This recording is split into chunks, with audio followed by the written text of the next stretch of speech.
I'm Stuart McLaurin, President of the White House Historical Association. Welcome to this episode of the White House 1600 Sessions. I'm pleased to introduce today's guest, Bartlett Sher. Bart is a Tony Award-winning director who has worked over 35 years to bring thoughtful, powerful productions to theaters, opera houses, and even to film. He's the resident director at Lincoln Center Theater in New York and one of our greatest American storytellers, using the arts to interpret and spotlight stories of American history. A big part of our mission at the White House Historical Association and what we aim to do here on this program is to inspire people of all ages and backgrounds to learn more about our history, and that is what Bart does too. He's taken us behind the scenes of the Oslo Accords, all the way to landing a man on the moon. 5 of his productions have been staged at the Kennedy Center here in Washington, including a tour this summer of his award-winning adaptation of Harper Lee's Pulitzer Prize-winning To Kill a Mockingbird. We have so many really interesting stories to share, including why Bart is bringing the musical Camelot back to Broadway next year. And of course, Camelot is synonymous with the founder of our own organization, First Lady Jacqueline Kennedy and the Kennedy presidency. So let's get started. And Bart, I'm really excited to have you here in Washington today. And you brought this, it's in Broadway, London, and now it's here in Washington.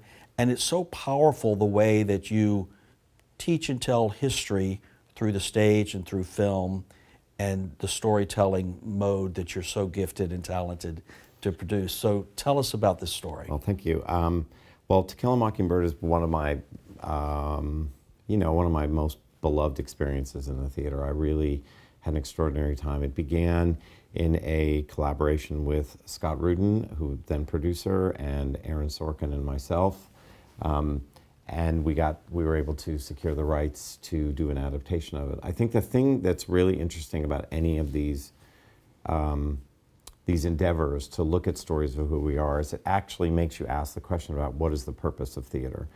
Because when we think about theater and you think about like ancient Greece, or you're trying to remember when you were a kid and you were being told about theater, and they would gather on the hillside in ancient Greece and hear the stories of the old community, and they would tell the stories of their past.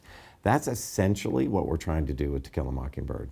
It's one of our great stories, and we have a compulsion, an important thing, to gather Americans together in 2022 and have them come to the Kennedy Center and see this story again and ask themselves what it means to them now versus what it might have meant to them when they saw the film in 1962, when they read the book in 1956, what the experience was like for Harper Lee growing up in the 30s in the South, and all of us to ask those questions through all we've been through about who we are. And I think there's some really interesting answers in the current adaptation versus the original book.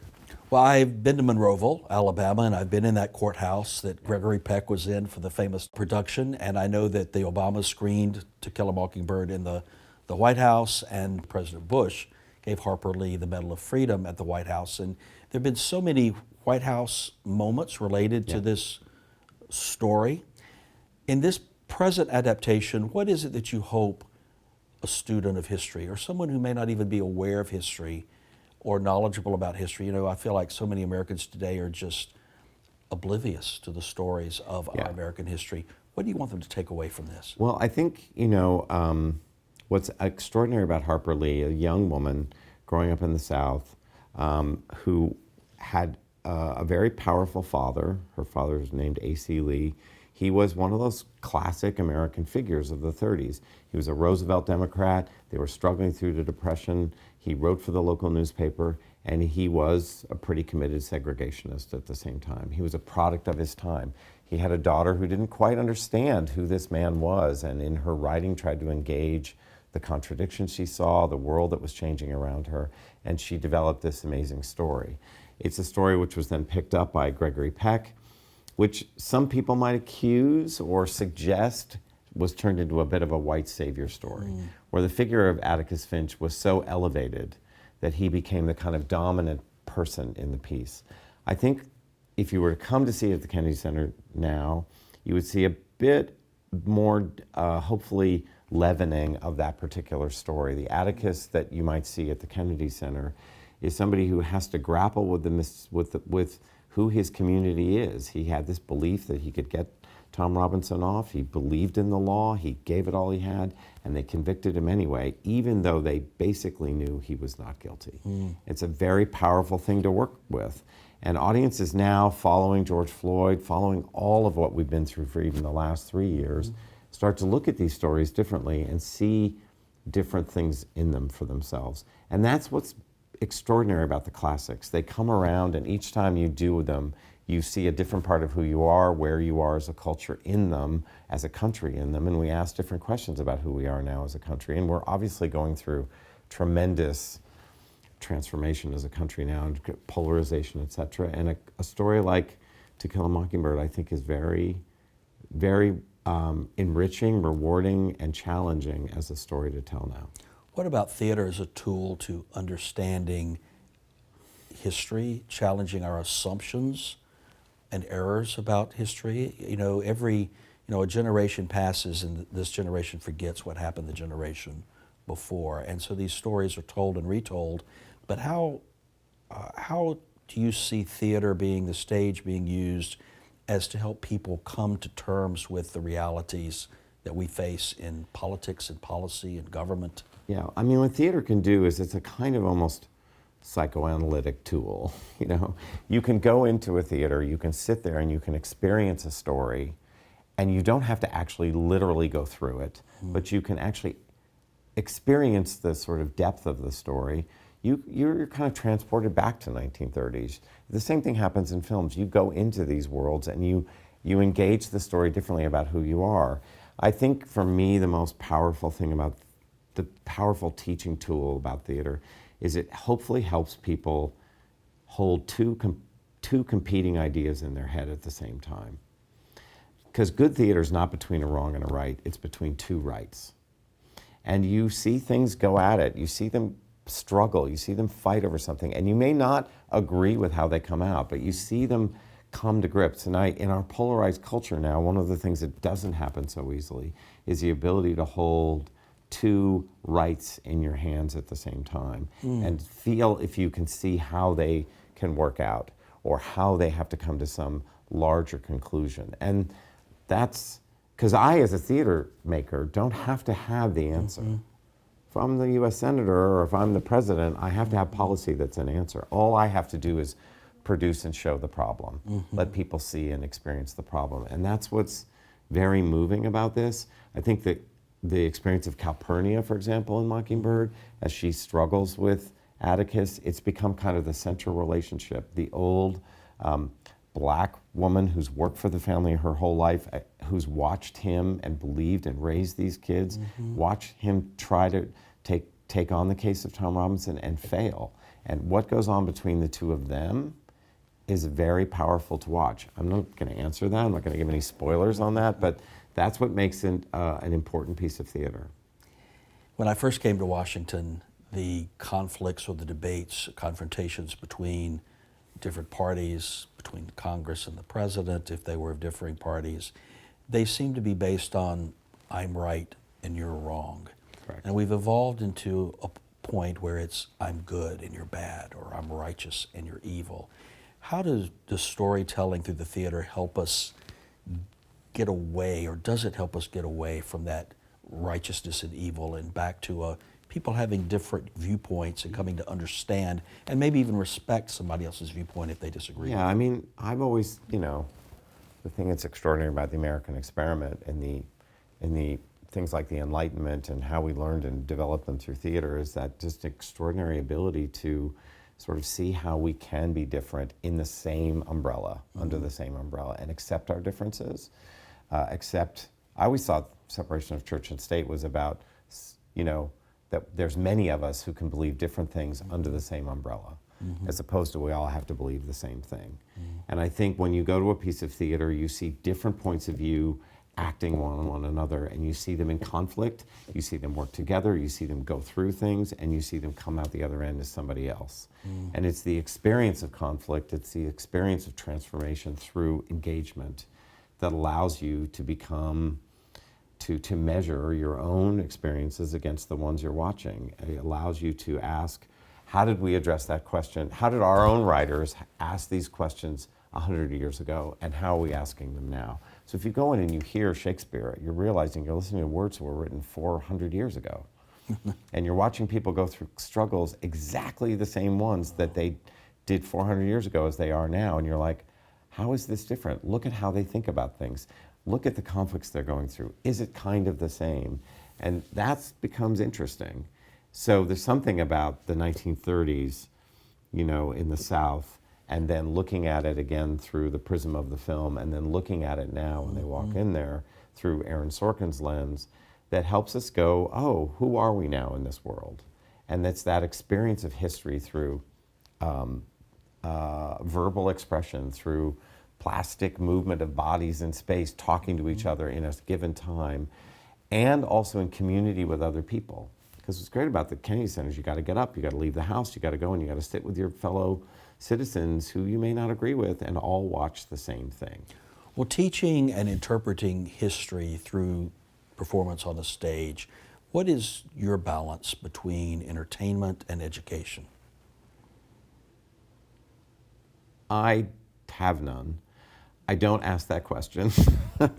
I think all I try to do is make it as exciting and engaged as I can. Mm-hmm. One of the things I don't have to worry about is I don't have to worry about one versus the other. Mm-hmm.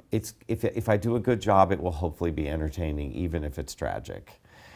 If I don't, so the kind of greatest accomplishment is the highest level of artistry and the highest level of entertainment at the same time, and so that's not easy to accomplish, but if you can, we all know what it's like if we really feel engaged, and really drawn into something and thinking and talking about it afterwards, you feel a little bit more alive. That's a higher level of entertainment than like a good Marvel picture, where it's like just exciting and kind of is like a version of drugs. Well, do you feel a responsibility to teach and to educate in these stories? I'm afraid to say I don't. I'm afraid to say that I don't think like that. Mm-hmm. Of course, I know that I'm doing that. I know that by my engaging the story, I'm sharing what I'm engaging with somebody else. But I don't take, if I took on the full responsibility of educating, I would then have to take on the responsibility for how it's absorbed. And I don't have to. I just have to make the story. I have to believe in it. I have to be thrilled by it. I have to stand there for actors and help them be their judge for what's working and what's not. And I have to make something exciting and powerful and elevated beyond in the ways that I feel I'm really good at. But how it's going to ultimately educate you or ultimately entertain you, I'll worry about that when we're done. So we're both storytellers in our roles, and the White House Historical Association is privileged to have this treasure trove of White House history going back to 1792 when the cornerstone was laid until today. And even though we're an education organization, I learn something new every day. Yeah. And so is it like that for you? Yeah. Do you learn through the process of putting these stories together to share with other people? In philosophical terms, it's becoming, it's not being. It's always changing. It's the verb of it.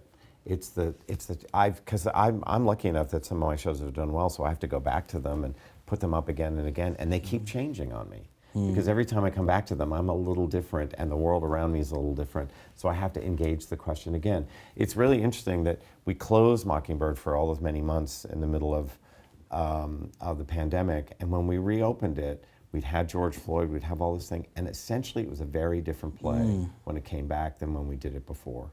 And I saw completely different things in it and pulled up different ideas in it that were totally transformative and changed from where I was before. Wow. And that's from being alive in the moment of it and not in the control of it.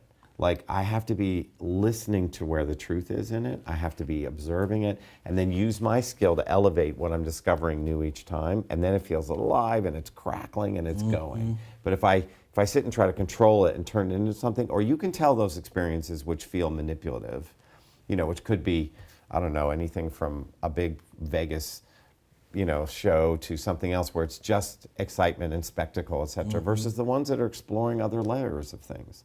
And that truthful exploration, that ability to explore and look at those things, is the fun, incredibly great part of my job. Wow. Well, you mentioned I loved the way you described the audience in the theater. Everyone is feeling this, hearing this, experiencing this at the same time. But yet I would imagine around the country you have different demographics of people. And here in Washington, in any given night, you have White House staff, members of Congress, policymakers, leaders in every sector. And this has to have an impact on their thinking, and they apply this to things that they're going through in their own lives. I mean, I think Atticus Finch is a good example. I think there are a lot of politicians who would see themselves as a kind of Atticus Finch who is fighting it out. If they come and see this show, it's going to be a bit more sobering because he doesn't succeed. You know, we all think he's this big hero. He doesn't actually. Jeff Daniels had said to me when he came back after we closed down, he said they don't like Atticus anymore 10 months later. Wow. He said the audience was different. They had changed. They had been circuited differently and they were hearing different things. And so it's fascinating to imagine that I had to go, if I'm listening, if I'm observing, you know, where they're going with the story, who they're following, it becomes important. You know, the idea when, you know, the trial's over and, you know, Tom has been taken off to prison, comes back, and I don't want to give this away, and he's shot 17 times trying to escape. That was so much huger. The reality of that was suddenly so much more palpable. It was always terrifying and awful, but the reality of that was much more palpable 10 months later, a year later, a year and a half later, after we'd closed, for people to hear it again and to be engaging it again and wonder. And then when we go to different parts of the country, I think I'm going to check in with the cast here, how they're experiencing it in different places. And that becomes part of the kind of apostolic mission, if you take an old Catholic term, of doing the theater. We go out and we have a calling to share this story with all Americans and let them all engage it the way they think best. Let them all come to grips with it and see part of their history. Because it's taken us a long time as Americans to come to grips with the good side and the bad side of our history. We want to make it all seem so great, but it would be healthier. Our therapist, our national therapist would tell us that it would be healthier if we could engage the dark side as well as the good side. And we do need a national therapist. Yes, we could use one, yes. Well, we talk about the John F. Kennedy Center for the Performing Arts, and a cultural arts center was conceptualized prior to Kennedy's assassination, and then it became the living memorial for John F. Kennedy. And you've had the opportunity and privilege of putting on several performances there.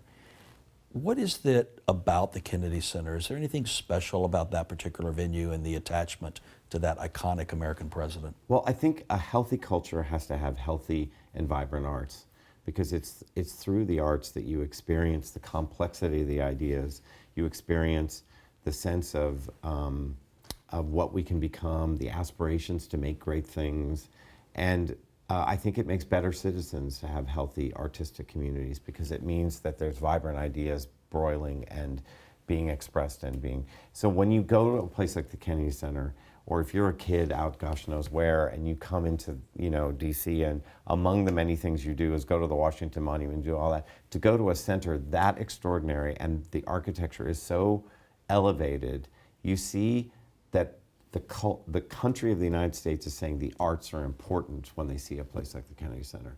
And they're feeling like that makes a difference and that it's as important as anything else. And believe me, kids across the country all want to be in the arts. It's a big thing. They feel that need to express themselves, to challenge themselves, and as much as they do sports.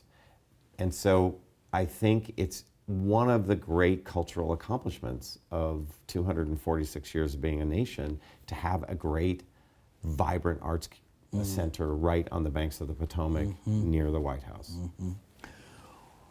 Well, the White House itself is a great prism to see so much of American history, and we have in our mind's eye these iconic moments from that history, and one of those is that South Lawn handshake with Yitzhak Rabin and Yasser Arafat and President Clinton, and from this Oslo, the stage play and the film, and you won the Tony Award for Best Play in 2017.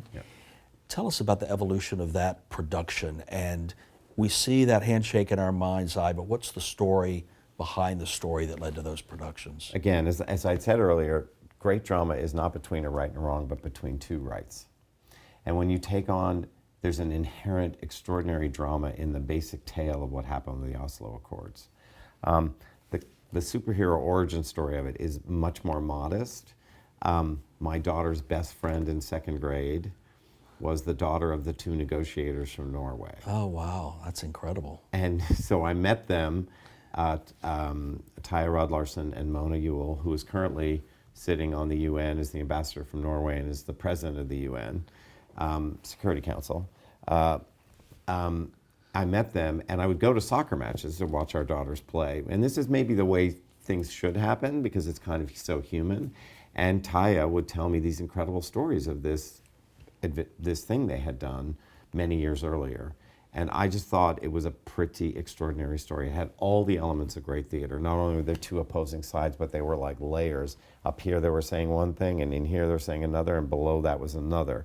And you could see this extraordinary engagement. So I introduced Taya to my friend J.T. Rogers, who saw a play in this, and we started developing a play, which happened in a small theater, a 300-seat theater in Lincoln Center, where we thought, well, let's try it. Maybe people will want to see this. And it tells this incredible journey from their secretly taking their idealism, and they're secretly taking away these negotiators when no one had gotten them to negotiate, and then taking them to Norway, putting them in a different kind of context and allowing them to get to know each other and grow, and then ultimately coming up with the only active and effective peace deal in the region ever. And that's just a good dramatic story. So to see that and to put it on the Upper West Side, right? What's fascinating about a story like Oslo is you put it on the Upper West Side, which is a largely Jewish community, and they have to hear Palestinian ideas. Or to put it on London, where it was also hugely popular, where they're more likely to support and absorb Palestinian ideas and less likely to hear Israeli ideas. And all of those communities are coming together to hear this struggle through this story, see how people fight and ideally work for peace. And that became a good version of drama. And also the tragedy of it, because you get to the end of that story, and Yitzhak Rabin, who was a conservative, Israeli prime minister who fought for this peace, was assassinated shortly after, and paid a very great price for his idealism toward peace. And so to experience all of that and to be able to put that on stage for people to remember it, to see the history again, to see what it takes to bring together peace, to see the contradictions and the insane behavior and the humor, that's entertaining. In the film and also on the stage, you incorporated the medium of actual news footage. Yes, correct. Yeah. How did you come to that idea? I can see it in the film, but to use it on stage was interesting. Well, that's very commonly being used a lot more in theater because our abilities with projection is so sophisticated now that it's a great tool for pushing ahead the narrative. Like I can cover a lot of ground quickly without having to explain it like in words or in scenes by just showing the footage. I think it was quite extraordinary when we did it at Lincoln Center and President Clinton and Tell me about that. I understand Hillary President Clinton came to see it, and we're in the audience watching this story that was there. And when it got to the handshake at the end, the whole audience stood up and applauded the president, which was very, very moving. They loved it and were able to talk about it. It was shortly after the 2016 election, so I think she had been through enough, and it was a great moment for all of us. You also directed August Wilson's Joe Turner's Come and Gone. Tell us about that. Well, again, what's beautiful about that is I think August Wilson is one of the most important playwrights and voices in all of American literature, certainly in American theater. And it's a pretty interesting story because it comes right during Reconstruction of a man trying to search and find his way through it. But the key to Wilson is that he gives he was one of those early playwrights who gave a voice that we were not hearing as powerfully in the American theater as we did through him. And his extraordinary abilities to magnify the real voices of Black Americans in period. He wrote 10 great plays, all of which were produced over a long period of time with the same director through Yale. And it's probably one of the greatest achievements in the American theater ever, because you can see through Piano Lesson or through Joe Turner or through any of them, Jitney or all of them, this extraordinary body of work. And I feel very blessed and lucky to have been able to do one, but they are, again, a return. It's a view of history through a black artist who actually wants to engage these questions, and it's very powerful and moving. You mentioned President and Secretary Clinton seeing Oslo, but Yeah. Barack Obama, President Obama, also saw this Yes, he did. production. Yeah. What is it like when a president of the United States is sitting there in real time watching your work? Well, he had just been elected when we had done it, and it was a date night with his wife, so we were trying to stay like a little bit low key. It's just for him to go on a date night with his wife in New York City meant closing down like Sure. 3 straight blocks, and he was able to accomplish it. I will say that as a theater artist, I was sitting not far away from him. He did check his phone at one point during the show, which I thought was a little boring, and I thought, damn, I should have fixed that moment. That's what I will say. But it was extraordinary to have them there, to have our first black president watching this extraordinary black playwright with an incredible company of actors was very moving. And he was a big supporter of theater in Chicago when he was senator there. He lived not far from the Court Theater, and he's when presidents have this close relationship to the arts, it allows there to be better, deeper discourse. I think it's more powerful. And I think it's really extraordinary. And the Obamas had always loved the theater. We've obviously directed other historical plays, Blood and Gifts, about the Stinger missile program in Afghanistan in the 1980s. What draws you to these historical stories, and do you have more than you can take on, or do you struggle to find what's next? Well, you're always looking for what's next. I mean, it's the blessings of being an interpretive artist and an American artist. I think as an American artist, when I say interpretive artist, what I mean is directors need a pre-existing reality called a text in order to interpret it. It's different than if I was a playwright. I could go out and write whatever story I want, but I actually need these texts. So looking for those stories which tell us something about who we are, especially American stories, and bringing them to audiences so they can reconsider them, look at them freshly, is one of the tasks of my work. It's one of the great accomplishments of my work when I can pull it off. And that's finding the new ones. I mean, I guess in that case, a new one would be something like Camelot, something like Oslo, looking for opportunities for us to see who we are again. Camelot, you're working with Aaron Sorkin, and most Washingtonians think of him with The American President, West Wing, of course. Tell us about the two of you collaborating on this project. Well, it came about, Aaron and I had already worked on To Kill a Mockingbird. I did a gala production of Camelot for Lincoln Center, which with Lin-Manuel, who people know from Hamilton, playing Arthur, and asked Lin who he thought would be good, and we talked about Aaron because he was an obvious person to me, and he loves him as well. Camelot's kind of an interesting story in that it's very popular, the music's incredible, but the book isn't great. And it was a struggle for the original creators, Moss Hart, Lerner and Lowe, who were pushing through to make a piece, but always struggled. They couldn't quite pull it off right, and yet it was very successful as a musical because it was always good, but it's always suffered on some level in a way that is not the case with My Fair Lady, is not necessarily the case with Brigadoon, but in this case it is. So the estate was interested and open to the idea of rewriting the book and allowing Aaron a shot at the book. And Aaron liked the idea, and Aaron was originally a musical theater major. Oh, that's great. At Syracuse University. So in a weird way, he's kind of returning. As a young man, he grew up outside New York in Scarsdale and came and saw all the shows, was an extra at City Opera. So he had a life that was around the theater and around musicals his growing up. So this is a chance for him to look at that. It's referred to in West Wing. There are references to Camelot. And it allows him to intersect his ideas and interest in the Round Table and democracy and the struggles of Arthur to make it a special new place against how do you make a musical? And how do you ramp into songs? And how do you get it to lift into amazing things? And what is the sort of love triangle between Lancelot and Guinevere and Arthur? And so it's been fun, and we've done 3 workshops already, and probably do another one before we start production next January.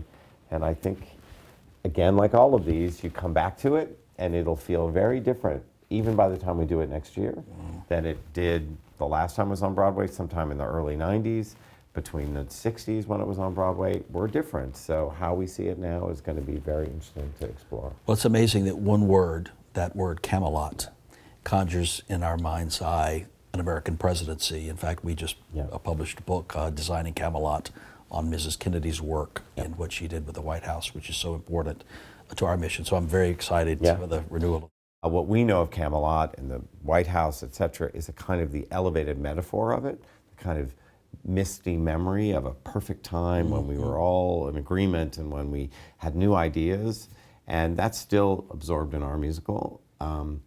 So we're bringing that back, but also looking at it again freshly for who we are now. Last question I have for you, it relates to a name that you've mentioned a couple of times, and that's Lin-Manuel Miranda and Hamilton, and its appeal to young people. Do you think that stage and theater can be attractive as a teaching tool to young people beyond that one play, or do you think that was just a one-off?